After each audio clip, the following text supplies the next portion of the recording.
Hey guys, welcome back to another episode of Coaching Tips with Ben. I want to start off by saying thank you all so incredibly much for the continued support of the channel and of this series in particular.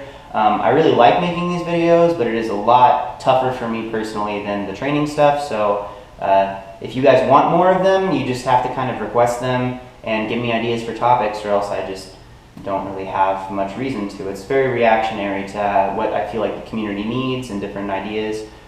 So yeah, let's get right into it. Today's topic is potentially controversial. I really hope not. It's not a personal attack.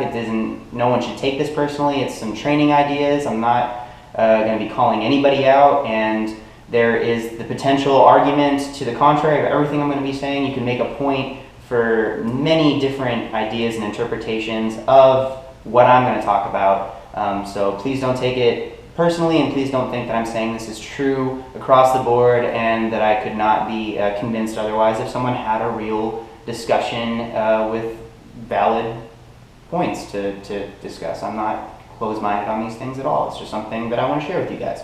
So I've been getting a lot of questions recently, particularly about why I never train high reps on my competition movements. Some people say, well, you said you're starting a volume block now. Why do you never go to failure on your lifts? Why do you generally stop somewhere around 5 reps? We just don't see you working in those higher rep ranges. What's the reason for that? And quite simply, that's one of the things I consider in my specificity in the training. Specificity in training has to do with staying as specific as possible to the sport that you're training for.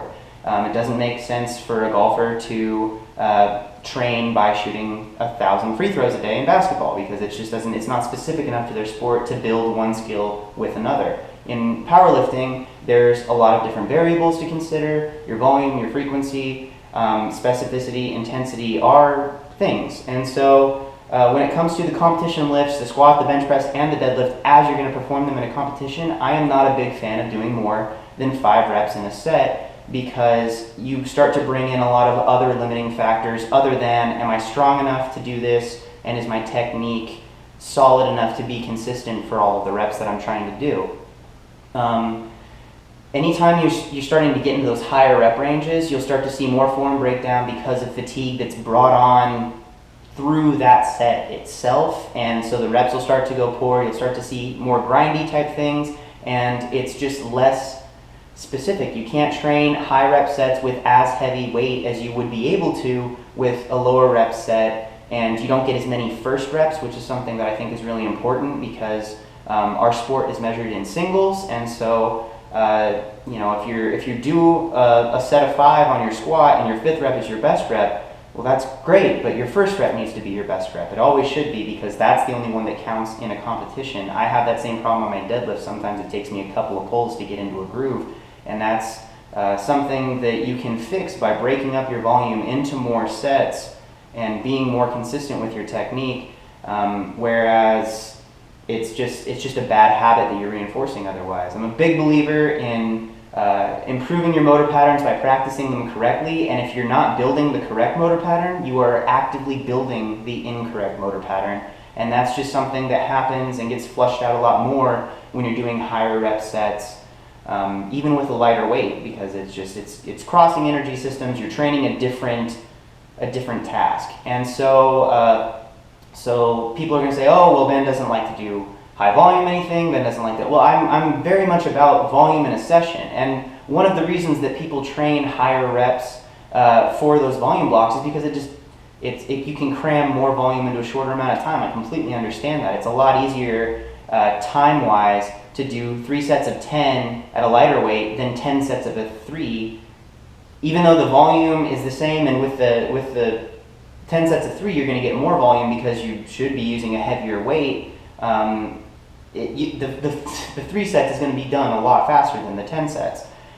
So that's a consideration. I give people that point. I'm not talking about, I guess I'm not talking as much about practicality of programming. I'm talking about efficiency of programming for kind of an optimal environment. I'm going to assume that you're not going to be doing programs that are beyond your scope of time availability and things, and that's kind of I have time now. I was in school for a very long time. I worked 2 jobs. I had a lot of other things. I had to vary my training a lot more in the past than I do now. And so when people ask me why I specifically don't do, those higher rep sets, that's one of the reasons, is because I have the time to break up my volume into more sets, to practice those first reps more often, and to work with some heavier weights now. It's not as much of an issue for me. But that is a very valid reason for it, and if I had a client who said they only had a certain amount of time, I would definitely put that into consideration when programming for them. Another thing that I think should be brought up is the idea, if you do need to get some more hypertrophy, if you need more volume in a set to get some different kind of to get past the threshold of absolute strength building and doing something like building up muscle mass, kind of training more like a bodybuilder, I'm all for that too. I think you can train with some higher reps, but I think that those need to be reserved for movements that are not going to throw you off in your competition movement. I don't want to have to get in a different mindset when I get under the squat bar for my competition low bar at different times, just depending on the rep schemes. I think that if you wanted to get more hypertrophy work in, that's a good time to use your accessory movements, your movement variants, supplemental work, doing things to fix those weaknesses without potentially damaging the work that you've done in those motor patterns by wearing yourself out and getting into a bad groove on your squat, your bench, and your deadlift. I think that that's a consideration that should be made and kept up. Because no one in powerlifting, in the context of at a competition, cares how much you can 10 rep on squats or your bench or your deadlift. It doesn't matter. All that matters is that single. There's some people who care about it. You could have a random guy on the street who's like, I love 20 rep bench press. It's my favorite thing in the world, and that's all I care about. And that's, good job, Joey Bag of Donuts. That's what you're entitled to. You can like what you like. You can not like what you don't like. We're all people. We all have that freedom of choice and opinion. But in the context of someone who's saying I'm going to pay money and enter a powerlifting contest and try to lift as much as I can one time for 3 attempts on each of these things, I think it's important to pay more attention to how you're setting up your training. And that's why I reserve my rep work to things that are not these lifts. And in a few years I might change my mind. In the past, I've done it differently. I ran the Smolov squat program 4 times before, and that has me doing sets of 9 on the squats, 7 on the squats, 5s, and 3s is the least amount of reps you do in the base meso cycle, and I ran that 4 times. So it's not that I'm not familiar with the potential benefit of those.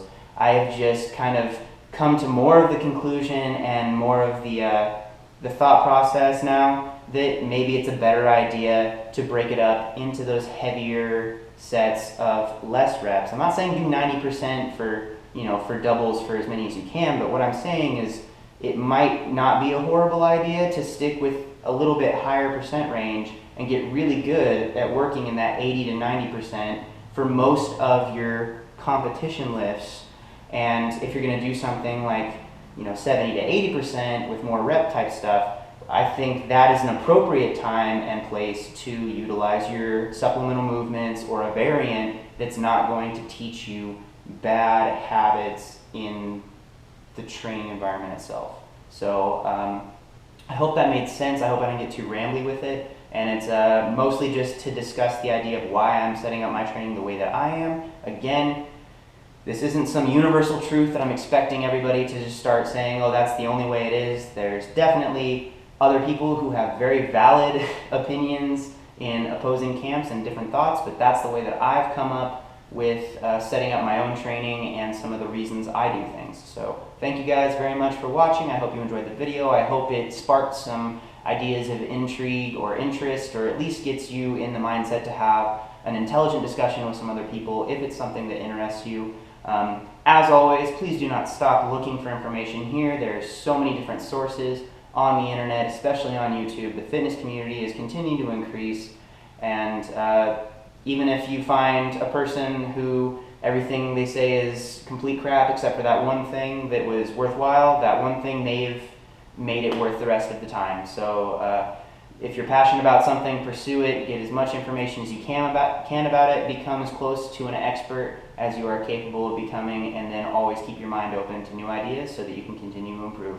Thank you all, and I will talk to you soon. Have a great day. Bye.